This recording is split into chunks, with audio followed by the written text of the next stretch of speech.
பரிசுத்த நாமம் மகிமைப்படுவதாக. ஆசீர்வதிக்கப்பட்டதான இந்த ஆராதனை கூடுகையில் தேவனுடைய நாமத்தை ஒரு முறை கூட மகிமைப்படுத்த கர்த்தர் நாம் ஒவ்வொருவருக்கும் பாராட்டின நல்ல இரக்கத்திற்காக ஆண்டவருக்கு நன்றி சொல்லி நாம் எல்லாரும் இருந்தவனமாகவே ஜெபிப்போம். அல்லேலூயா. நன்றியப்பா. உலர்ந்த எலும்புகள் உயிர் பெற்று எழ வேண்டும், ஒன்று சேர்ந்து முழு மனிதனாக வேண்டும். உலர்ந்த எலும்புகள் உயிர் பெற்று எழ வேண்டும், ஒன்று சேர்ந்து முழு மனிதனாக வேண்டும். ஐயா அசைவாடும் அசைவாடும் ஆவியான தேவா, இன்று அசைவாடும் அசைவாடும் ஆவியான தேவா, அசைவாடும் ஐயா அசைவாடும் ஆவியான தேவா. நன்றியப்பா, ஸ்தோத்திரிக்கிறோம். மகா கிருபையும் இரக்கம் இந்த நல்ல ஆண்டவரே, ஆசீர்வதிக்கப்பட்டதான் இந்த பகல் காலம் பிள்ளைகள் மத்தியில் வார்த்தை சொல்லும்படியாய் கர்த்தர் அதிகாரத்தோடு நிறுத்தியிருக்கிறீர். நன்றி தகப்பனே. அப்படி வார்த்தையை கேட்கும்படியாக இருந்திருக்கிற ஒவ்வொரு பிள்ளைகளையும் கர்த்தர் ஆசீர்வதிப்பீராக ராஜா. தேவ கிருபையினாலும் ஆண்டவரே வல்லமையினால் தம்முடைய மக்களை நிரப்பும்படியாக ஜெபிக்கிறோம். லேவியாளுடைய இருதய கதவை திறந்தருளிய தேவன் உடைய மக்களுடைய இருதய கதவுகளை கர்த்தர் திறந்தருளும்படியாய் இந்த சமூகத்தில் விண்ணப்பிக்கிறோம். ஹல்லேலூயா. ஸ்தோத்திரம் அப்பா, நீரடி படுங்கப்பா. ஹல்லேலூயா. நம்முடைய வார்த்தையினுடைய வல்லமை தம்முடைய பிள்ளைகளுக்குள் வெளிப்படுவதாக. ஆமென். ஆண்டவரே, ஆவியானுடைய புது அபிஷேகம் நம்முடைய பிள்ளைகளுக்குள் வல்லமையாய் இறங்கட்டும் ராஜா, இறங்கட்டும். நம்முடைய பிள்ளைகள் கடந்து போகும்போது புது கிருபையோடு புது அபிஷேகத்தோடும் கடந்து போக கர்த்தர் உதவி செய். தாழ்த்தி நம்முடைய கரங்களுக்கு கொடுக்கிறோம் இயேசுவின் நாமத்தில் நல்ல பிதாவே, ஆமென். கர்த்தருக்கு ஸ்தோத்திரம். பரிசுத்தமான இந்த பகல் வேளையில் கர்த்தருடைய வார்த்தை உங்களோட சொல்வதில் மகிழ்ச்சி அடைகிறேன். பெத்தேல் மகிமை சுவிசேஷ ஊழியத்தின் சார்பாக இந்த டிவி நிகழ்ச்சி மூலமாய் உங்களோடு தேவனுடைய வார்த்தை சொல்லுகிறதில் மிகவும் சந்தோஷப்படுகிறோம். கர்த்தர் நல்லவர். இந்த நாளிலும் நாம் கேட்கிற சத்திய வார்த்தை ஆவியானவரால் நடத்தப்படுதல். ஆவியானவரால் நடத்தப்படுகிற ஒரு புதிய அனுபவம் ஒவ்வொருவருக்குள்ளாய் கடந்து வர வேண்டும் என்ற வாஞ்சியோடு தாகத்தோடு இந்த வார்த்தைகளோடு நான் பேசுகிறேன். கர்த்தர் நமக்கு உதவி செய்வாராக. எதை செய்தாலும் கர்த்தருடைய உதவியோடும் ஒத்தாசையோடும் நாம் செய்ய முன்வரும் போது அவருடைய கரத்தின் மகிமையை நாம் காண முடியும். ஸ்தோத்திரம். ஆவியானவரால் நடத்தப்படுகிற ஒரு வாழ்க்கை உன்னதமான ஒரு வாழ்க்கை, ஆசீர்வாதமான ஒரு வாழ்க்கை, அபிஷேகிக்கப்பட்ட ஒரு வாழ்க்கை. நம்மை கடைசி வரையிலும் உன்னதம் சேருகிற வரையிலும் நம்மை நடத்தக்கூடிய ஒரே ஒரு வாழ்க்கை ஆவியானவரால் நடத்தப்படுகிற வாழ்க்கை. ஆண்டவருக்கு மகிமை உண்டாகட்டும். ஸ்தோத்திரம். ரோமருக்கு நிருபம் 8ஆம் அதிகாரம் 14ஆம் வசனம் வாசிக்கிறோம். எவர்கள் தேவ ஆவியினால் நடத்தப்படுகிறார்களோ அவர்கள் தேவனுடைய புத்திரராய் இருக்கிறார்கள். ஸ்தோத்திரம். தேவ ஆவியினால் யார் நடத்தப்படுகிறார்களோ, யாரெல்லாம் அந்த ஆவியின் நிறைவோடு நடத்தப்படுகிறார்களோ அவர்கள் தேவனுடைய புத்திரரும் புத்திரிகளுமாய் இருக்கிறார். இன்றைக்கு ஸ்தோத்திரம், ஆவியின் அபிஷேகம் பெற்ற எத்தனையோ தேவ ஜனங்கள் உலகத்தில் நாம் இருக்கிறோம். இந்த கூட்டத்திலும் கூட அபிஷேகம் பெற்றவர்களும் பெறாதவர்களும் நாம் காணப்படலாம். ஆனால் யார் தேவனுடைய பிள்ளைகள், யார் தேவனுடைய புத்திரர் புத்திரிகள் என்று அழைக்கப்படுகிறார்கள் என்பதை நாம் இந்த வசனத்தின் மூலமாய் தெள்ளத் தெளிவாய் நாம் அறிந்து கொள்ள முடிகிறது. ஸ்தோத்திரம். தேவ ஆவியினால் நடத்தப்படுகிற தேவ பிள்ளைகள், ஸ்தோத்திரம், அவர்கள் கொடுக்கப்பட்ட பெயர்தான், ஸ்தோத்திரம், அவர்கள் தேவனுடைய புத்திர, தேவனுடைய புத்திரிகள். ஸ்தோத்திரம். யோவான் 1:14 வாசிக்கும் போது அங்கு சொல்லப்பட்டிருக்கிறது, அவருடைய நாமத்தின் மேல் விசுவாசம் உள்ளவர்களாய் அவரை ஏற்றுக்கொண்டவர்கள் எத்தனை பேர்களோ அத்தனை பேர்களும் தேவனுடைய பிள்ளைகள் ஆகும்படி அவனுக்கு அதிகாரமே கர்த்தர் கொடுத்திருக்கிறார். ஸ்தோத்திரம்.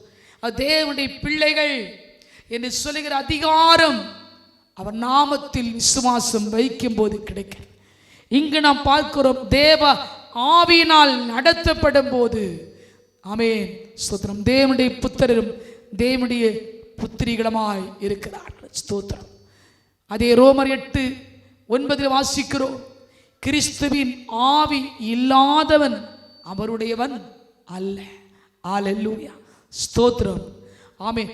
தேவனுடைய ஆவிக்குட்பட்ட பிள்ளைகளே ஆவிக்குரிய ரகசியங்களை சிந்திப்பார். வேதத்தில் வாசிக்கிறோம், தேவனுடைய ஆவி, ஆமென், நீ உங்களில் வாசமாயிருந்தால் நீங்கள் மாம்சத்துக்குட்பட்டவர்களாய் இராமல் ஆவிக்குட்பட்டவர்களாய் இருப்பீர்கள். ஸ்தோத்திரம். ஆமென். ஆவிக்குட்பட்ட ஜனம் கிறிஸ்துனுடைய, ஸ்தோத்திரம், ஹல்லேலூயா, ஜனமாயிருக்கிறார்கள்.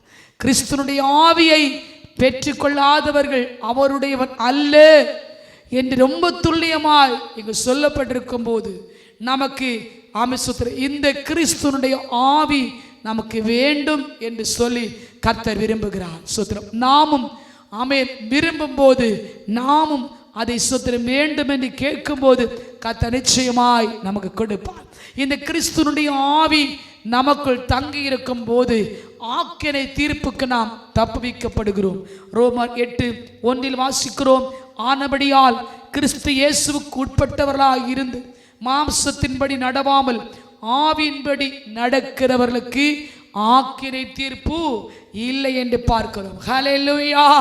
அன்பு தேவ பிள்ளைகளே, இந்த பகல் காலம் நம் உள்ளத்தில் சந்தோஷம் ஆளுகை செய்யட்டும். இதுவரையிலும் ஆவியானவரால் நடத்தப்படுகிற ஒரு அனுபவம் இல்லாதபடி, என் சுய எண்ணத்தின்படி, சுய இஷ்டத்தின்படி, மாம்ச கிரியைகளின்படி நான் நடந்திருப்பேன். ஆனால் இந்த நாளில் இருந்து இந்த வார்த்தையை கேட்கிற எனக்கு ஆவியானவரால் நடத்தப்படுகிற ஒரு புதிய அனுபவங்களுக்கு நீராய் என்னை அழைத்து செல்லுங்க அப்படின்னு நீங்க கேட்டா, கிறிஸ்துவின் ஆவி உங்களில் தங்கி எப்போதும் வாசமாய் இருக்கும். ஹல்லேலூயா. கர்த்ததாமே அதற்கு உதவி செய்வாராக. ஸ்தோத்திரம். ஆமே, நாம் ஆவிக்குட்பட்டவர்களாய் இருக்கும் போது, ஸ்தோத்திரம், ஆவிக்குரிய பிள்ளைகளாய் நாம் நடக்கிறோம், ஆவிக்குரிய காரியங்களை சிந்திக்கிறோம், ஆவிக்குரிய, ஆமென், ரகசியங்களை அறிந்து கொள்கிறோம். ஆகவே ஸ்தோத்திரம், இந்த நாளிலே ஆண்டவர் எனக்கு கிறிஸ்துவனுடைய ஆவி எனக்கு வேணும் அப்படின்னு நீங்க கேட்கும் போது, ஆமே, அவர் ஆவியை தருகிறது மட்டுமல்ல, ஆவியானவராலே நடத்தப்படுகிற அது உன்னத பாதையிலே கர்த்தர்கள் அழைத்து செல்வாராக. ஹல்லேலூயா. ஆண்டுடைய பரிசுத்த நாமத்திற்கு மகிமை உண்டாகட்டும். ஸ்தோத்திரம். அதே ரோமர் 8:11 வாசிக்கிறோம், ஆவிக்குரிய, ஸ்தோத்திரம், ஆமென், ஆமென், ஸ்தோத்திரம், ஆமென், அன்பிலே நாம் நிறைந்திருக்கும் போது, ஆவிக்குரியவர்களாய் நாம் காணப்படும் போது, நம்முடைய சாவுக்கேதுவான சரீரங்களை, ஸ்தோத்திரம், அவருடைய உயிர்த்தெழுந்த வல்லமை நிமித்தமாய் சாவுக்குரிய சரீரங்களை கர்த்தர் உயிர் பெற செய்கிறார். ஹல்லேலூயா. அன்பான தேவனுடைய பிள்ளைகளே, சத்துருடைய வல்லமைகள் தகர்ந்து போகும்படியாக ஆவிக்குரிய பிள்ளைகளாகி நாம் நடத்தப்படும் போது நம்முடைய, ஸ்தோத்திரம், சாவுக்கேதுவான, ஆமென், இந்த, ஸ்தோத்திரம், ஜென்ம சரீரம், ஆமென், ஒரு நாளில் உயிர் பெற தொடங்கும். ஸ்தோத்திரம். கடைசி நாளில் நான், ஸ்தோத்திரம், எழுப்புவேன் என்று சொல்லி, ஆமென், கர்த்தர் வாக்கு பண்ணி இருக்கும் போது ஆண்டவராய் இயேசு தாமே, ஹல்லேலூயா, என் மாம்சத்தையும் இரத்தத்தையும் புசிக்கிறவனை கடைசி நாளில் நான் எழுப்புவேன், அவனுக்கு நித்திய ஜீவன் என்று சொல்லப்பட்டிருக்கிறது. என்னை கேட்கிற அன்பு தேவ பிள்ளைகளை, அந்த நித்திய ஜீவனை பெற்றுக்கொள்ளத்தக்கதாக ஸ்தோத்திரம். கடைசி நாளிலே கர்த்தரை எழுப்பும்படியாக அந்த ஆவிக்குரிய ஸ்தோத்திரம் நிலைமையிலே நாம் கடந்து போவோம் என்று சொன்னால் ஸ்தோத்திரம், ஒரு நாள் நம்முடைய சாவுக்குரிய இந்த சரீரம் ஆமே ஸ்தோத்திரம் கர்த்தர் ஆமென் உயிரோடு எழுப்புவார். ஹல்லேலூயா. ஆண்டவருக்கு நாம் மகிமை செலுத்துவோமாக. ஹல்லேலூயா. ஆவியினாலே ஆமென் ஸ்தோத்திரம் உயிர்த்தெழ பண்ணுவார். நாம் ஸ்தோத்திரம் ஆவிக்குரிய பிள்ளைகளாய் வாழ்ந்து இந்த உலகத்தை விட்டு மறைக்கப்படும் போது ஸ்தோத்திரம் இந்த ஆமென் ஜென்ம சரீரத்தை ஒரு நாள் ஆவிக்குரிய சரீரமாய் உயிர் பெற்று எழுப்புவார். ஹல்லேலூயா. ஆண்டவருக்கு மகிமை உண்டாகட்டும். ஸ்தோத்திரம். ஆகவேதான் நாட்களிலே ஆவியானவரால் நடத்தப்படுகிற அந்த உன்னத அனுபவம் நம் யாவருக்குள்ளும் காணப்பட வேண்டும் என்று கர்த்தர் ஆவலோடு காணப்படுகிறார். ஸ்தோத்திரம். நாம் ஜெபிக்கிறதும் கூட நாம் எப்படி ஜெபிக்க வேண்டுமா? ஆவியினாலே நிரம்பி ஜெபிக்க வேண்டும். எபேசியர் 3:16 வாசிக்கிறோம்.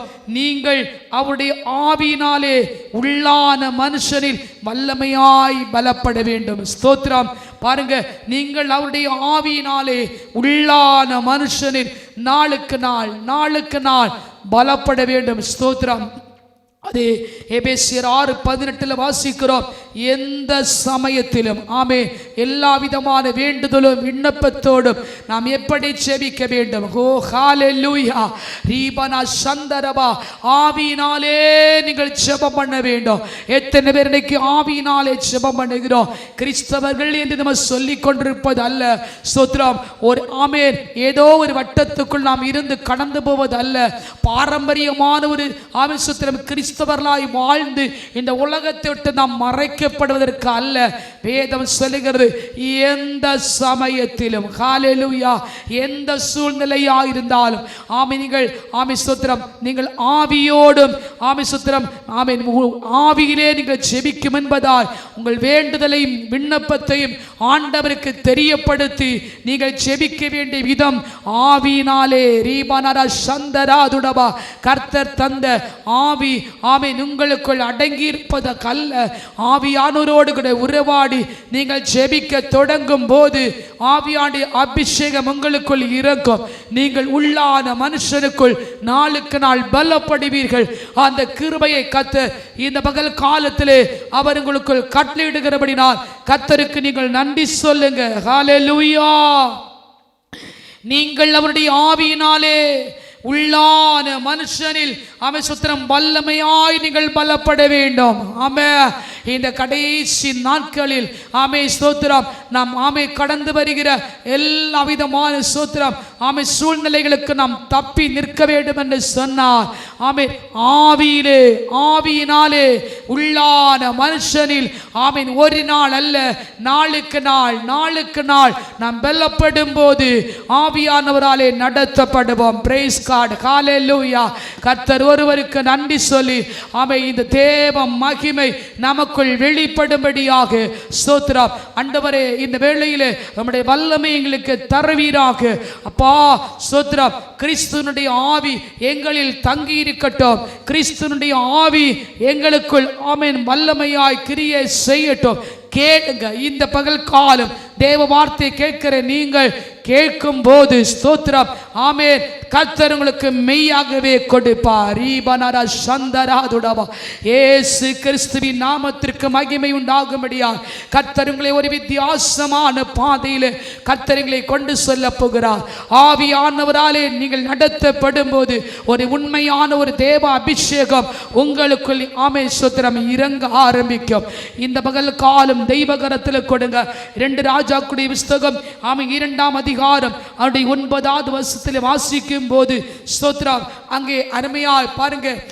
எலியா தீர்க்கதரிசியோடு ஊழியம் செய்த எலிசா என்கிற தேவனுடைய மனுஷன் பாருங்க ஸ்தோத்திரம் அவரோடு கூட தன் எஜமானோடு கூட ஊழியம் செய்து கொண்டிருக்கிற காலத்தில் எலியா என்கிற தேவ மனுஷன் ஸ்தோத்திரம் ஆமென் தேவ சமூகத்தில் எடுத்துக்கொள்ளப்படுகிற நேரம் கடந்து வந்த போது ஆமென் சுழல் காற்றிலே அவர் எடுத்துக்கொள்ளப்படுகிற அந்த நேரம் வருகிற போது இந்த எலியா என்கிற தேவ மனுஷன் கேட்கிறார், நான் உன்னை விட்டு எடுத்துக்கொள்ளப்படும் போது ஆமென் ஸ்தோத்திரம் நீ எதை கேட்கிறாயோ அதை நீ பெற்றுக்கொள்வாய். அவர் கேட்ட காரியம் என்ன தெரியுமா?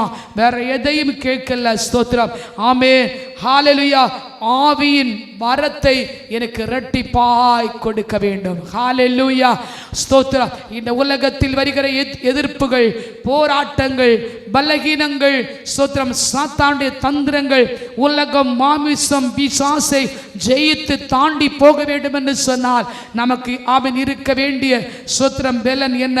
நமக்கு ஆமென் இருக்க வேண்டிய ஆவி என்ன? ஆமென் ஆவியின் இரட்டிப்பான வரம். ஸ்தோத்திரம். ஆமென் ஹalleluya. யோர்தானையும் செங்கடலையும் எரிகோவையும் நமக்கு எதிராய் வருகிற எல்லா சூழ்ச்சிகளையும் கடந்து போக வேண்டும் என்று சொன்னால் ஆவியின் வரம் நமக்கு வேண்டும். ஹல்லேலூயா. கரங்களை உயர்த்தி சொல்லுங்கள். ஆமென். இந்த நேம் ஆஃப் ஜீசஸ். ஆவியின் வரம் பெற்ற கர்த்தருடைய பிள்ளைகள் ஒரு காலம் ஹல்லேலூயா இடறி போவதில்லை. ஒரு காலம் அவர்கள் பின்வாங்கி போவதில்லை. இந்த ஆவியின் வரம் அவர்களை நடத்த ஆரம்பிக்கும். அதுதான் ஆவியானவராலே நடத்தப்படுகிற ஒரு ஆமென் உன்னதமான ஒரு புதிய அனுபவம். எவர்கள் தேவனுடைய ஆவியினால் நடத்தப்படுவார்களோ அவர்களுக்கு முன்பதாய் கர்த்தர் செல்லுகிறார். அவர்களுக்கு முன்னும் பின்னும் கர்த்தருடைய காவல் இருக்கிறது, கர்த்தருடைய பாதுகாப்பு இருக்கிறது, அரவணைப்பு இருக்கிறது.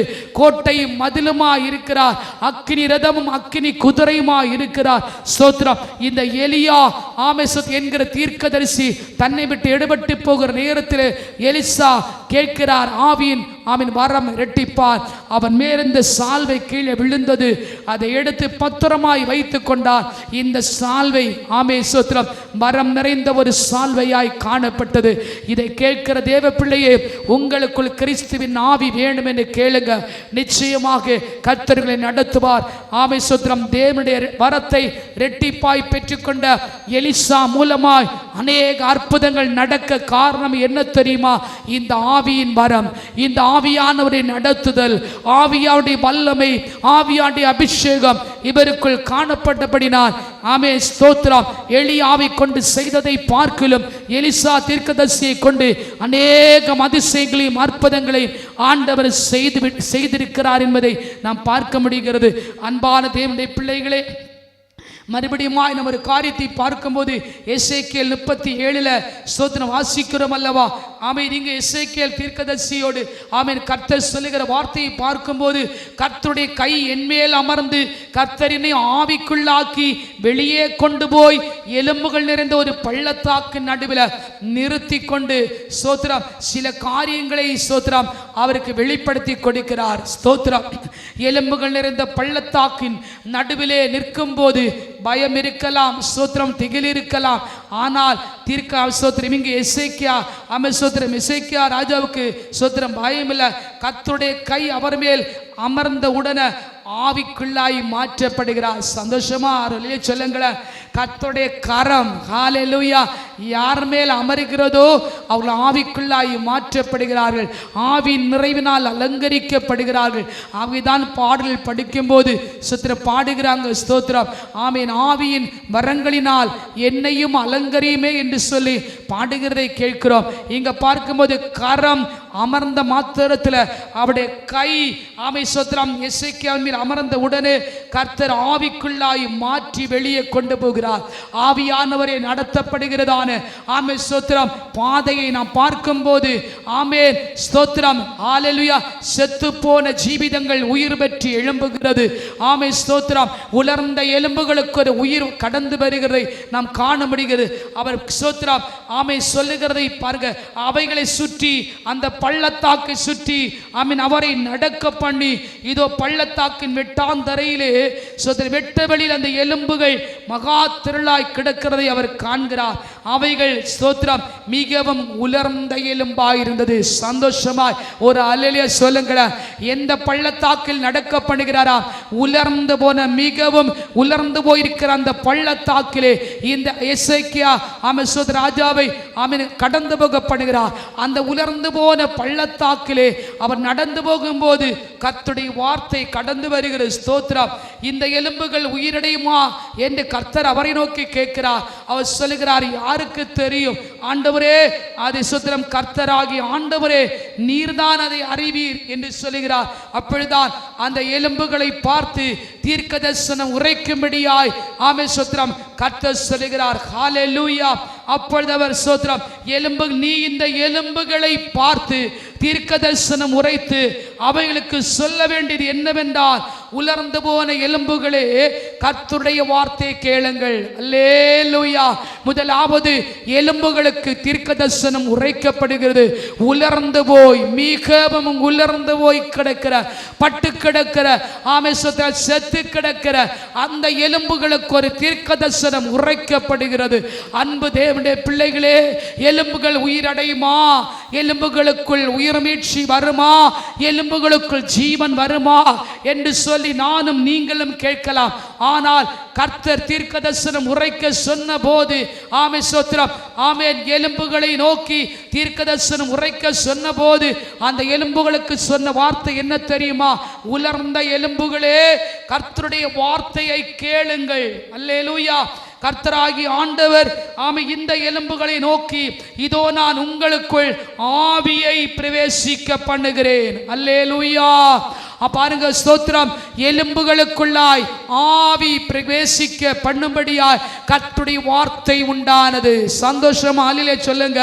இந்த கூட்டத்தில் அமர்ந்திருக்கிற நீங்களும் கூட உலர்ந்த, மிகவும் உலர்ந்த ஒரு எலும்பை போல, ஒரு நடைபிணத்தை போல, ஓ ஸ்தோத்திரம் ஆமென், ஜீவனில்லாத ஒரு ஸ்தோத்திரம் ஜந்துவை போல நீங்கள் காணப்படலாம். ஆனால் அப்பா சொல்லுகிறார், உங்களுக்குள் என் ஆவியை நான் ஊற்றுகிறேன். இயேசு கிறிஸ்துவின் அதிகாரமுள்ள நாமத்தினாலே ஆவியானவராலே நடத்தப்படும் போது அது ஒரு ஆமே ஸ்தோத்திரம் மகிமையான ஒரு அனுபவமாய் இருக்கும். அது விலையேறப்பெற்ற ஒரு அனுபவமாய் நமக்கு காணப்படும். இந்த உலர்ந்து போன எலும்புகளை நோக்கி ஆமென், உங்களுக்குள் என் ஆவியை நான் பிரவேசிக்க பண்ணுகிறேன். ஆமென், நீங்கள் உயிரடைய போகிறீர்கள். ஹல்லேலூயா. இந்த வார்த்தையை சொன்ன மாத்திரத்திலே அங்கே ஜீவன் கடந்து வருகிறதை பார்க்கிறோம். ஸ்தோத்திரம். ஹல்லேலூயா. பாருங்க, இந்த தீர்க்க எசேக்கியாவுக்கு கர்த்தர் கட்டளையிட்டபடியே அவர் செய்தார். ஆமென். ஸ்தோத்திரம். தீர்க்கதரிசனம் உரைத்த போது நடந்தது என்ன? தீர்க்கதரிசனம் உரைக்கையில் ஒரு இரைச்சல் உண்டாயிற்று. ஹல்லேலூயா. ஆமென். ஸ்தோத்திரம்.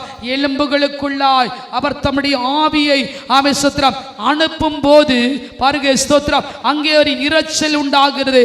இரைச்சல் கடந்து வந்த மாத்திரத்திலே நாமின் ஒரு அசைவு உண்டாகிறது.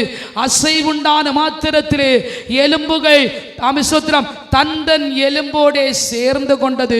ஹல்லேலூயா. பள்ளத்தாக்கின் நடுவிலே ஸ்தோத்திரம் ஆமென், ஒன்று சேர்ந்து கிடந்த எலும்புகள் ஆமென் தந்தன் எலும்போடே சேரக்கூடிய ஆவி அங்கே ஊற்றப்பட்டது. ஹல்லேலூயா. எலும்புகளுக்குள்ளாக தீர்க்கதரிசனம் உரைக்கப்பட்ட போது அங்கே தேவனுடைய ஆவி கடந்து வருகிறது. ஸ்தோத்திரம். அவன் பார்த்து கொண்டிருக்கையிலே இதோ அவைகள் மேல் நரம்புகளும் மாம்சமும் உண்டாயிற்று. ஹல்லேலூயா. தந்தன் எலும்போடு ஒன்று கொண்டு சேர்ந்த மாத்திரத்திலே மாம்சமும் ஆமென் ஸ்தோத்திரம் நரம்புகளும் ஆமென் உருவாகிற்று. ஹல்லேலூயா. மேற்புறமெங்கும் தோலினால் மூடப்பட்டது. இவ்விதமாய் பாருங்க, ஆவி இன்னும் வராதிருந்த நேரத்திலே ஸ்தோத்திரம் ஆமென் கர்த்தர் மறுபடியும் எசேக்கியாவை பார்த்து ஆமென், நீ ஆவியை நோக்கி தீர்க்கதரிசனம் உரை. பாருங்க, இந்த எலும்புகள் நரம்புகள் மாம்சம் தோல் எல்லாம் ஒன்று சேர்ந்தது. ஆனால் ஆவி ஊற்றப்பட ஆமென் ஸ்தோத்திரம் காத்திருக்கிறது. ஆவி ஊற்றப்பட்ட போது உலர்ந்து போன எலும்புகள் உயிரடைந்து ஸ்தோத்திரம் ஆமென் பட்டு கிடந்த இஸ்ரவேல் ஜனங்கள் ஹல்லேலூயா உயிர் பெற்று எழும்பினார் என்று பார்க்கிறோம். அன்பு தேவ பிள்ளையே, இன்றைக்கு இந்த நாட்களிலே உங்கள் ஸ்தோத்திரம் சரீரங்களுக்குள்ளாய் உங்கள் ஆவி ஆத்மாவுக்குள்ளாய் கர்த்தர் புது ஜீவனையும் பலனையும் தரப்போகிறார். இயேசு கிறிஸ்துவுக்காய் உயிர் பற்றி எழும்ப போகிறீங்க. இன்றைக்கு கேளுங்க, கிறிஸ்துனுடைய ஆவி எங்க மேல தங்கணும். சகரியா 4:6 பலத்தினாலும் அல்ல, பராக்கிரமத்தினாலும் அல்ல, என் ஆவியினாலே எல்லாம் ஆகும். ஹல்லேலூயா. அந்த வார்த்தையின்படியாய் இந்த நாளிலே கர்த்தர் அந்த புதிய கிருபையை கர்த்தர் தருவாராக. கிறிஸ்துவினுடைய ஆவி உங்களில் தங்கி இருக்கும்படியாய் நாம் எல்லாரும் இருக்கி ஜெபிக்க போகிறோம்.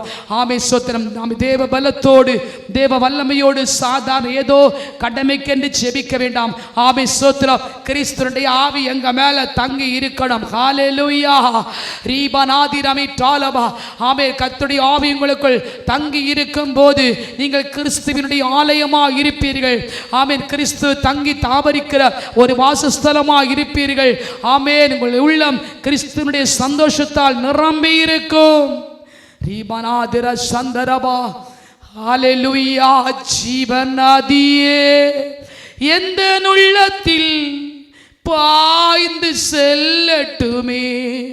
ஜீவநதியே எந்த உள்ளத்தில் பாய்ந்து செல்லட்டுமே. உலர்ந்த எலும்புகளெல்லாம் இன்று உயிர் பெற்று எழும்பட்டுமே. உலர்ந்த எலும்புகளெல்லாம் இன்று உயிர் பெற்று எழும்பட்டுமே.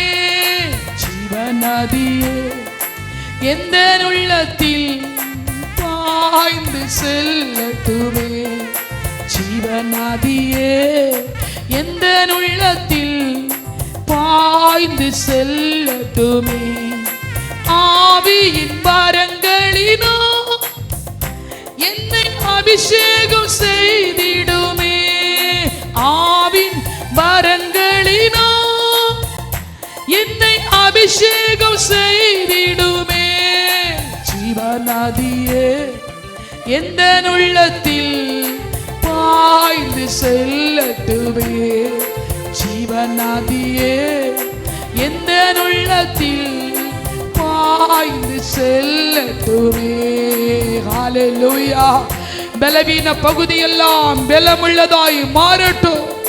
ஹல்லேலூயா. மாமிசத்தின் எண்ணங்கள் எல்லாம் ஆண்டவரே அப்பா என்னில் மறைந்து போகட்டும். ஆவியுடைய பலத்தோடு நான் ஓடத்தக்கதாய், ஆவியின் சிந்தை எனக்குள் இருக்கத்தக்கதாய், ஆவியின் அபிஷேகத்தோடு நான் நிறைந்திருக்கத்தக்கதாய். ஆமென். உம்முடைய ஆவி கிறிஸ்துவின் ஆவி என்னில் தங்கி இருக்கட்டும். எல்லாரும் செபிங்க. ரீபானா சம்தாரபா. உலர்ந்து போன எலும்புகளுக்கு உயிர் கொடுக்கிற கிறிஸ்துவினுடைய வல்லமை உங்க மேல இப்போது இறங்கி கொண்டிருக்கிறபடினா ஆமென். ஹல்லேலூயா. ஆமென். ஒரு அற்புத விடுதலை உங்களுக்குள் கடந்து வருகிறபடினால், ஆவியினுடைய அபிஷேகத்தோடு கர்த்தரிங்கள் ஆராதிக்க போகிறபடினால், ஹல்லேலூயா, கட்டுண்ட உங்களுடைய வாழ்க்கை கட்டவிழ்க்கப்படுகிறபடினால் நன்றி சொல்லி கர்த்தருக்கு மகிமை செலுத்துங்க. ரீபானா சம்தாரபா. இயேசுவின் நாமத்தினால் விலையேற பெற்ற அந்த கிருபையை, விலையேற பெற்ற அந்த ஆவியை கர்த்தர் உங்களுக்குள் தருகிறபடினால், ஹல்லேலூயா, ஹல்லேலூயா, ஒரு புதிய அனுபவத்தோடு கர்த்தர்களை நடத்த போகிறபடினால் கர்த்தருக்கு நன்றி சொல்லுவோம். ஜீவனபா சந்தரபா. நம்முடைய பிள்ளைகளுக்கு தேவன் ஆண்டவரை புது கிருபைகள், புது அபிஷேகம், புதிய வரங்கள், புதிய ஆவியினால் நிரப்பி நடத்துகிறமைக்காய் நன்றி நன்றி என்று சொல்லுகிறோம். ஒவ்வொரு தேவ பிள்ளைகளையும் கர்த்தர் விடுதலையோடு கர்த்தர் அனுப்புகிறமைக்காய் ஸ்தோத்திரம். விடுதலையின் கரம் நம்முடைய பிள்ளைகள் மேல் இறங்கியிருக்கிறமைக்காக கோடி நன்றி சொல்லுகிறோம். ஆசீர்வதி நம்முடைய கரத்திற்குள் மறைத்துக் கொள்ளும். இயேசுவின் நாமத்தில் நல்ல பிதாவே, ஆமென்.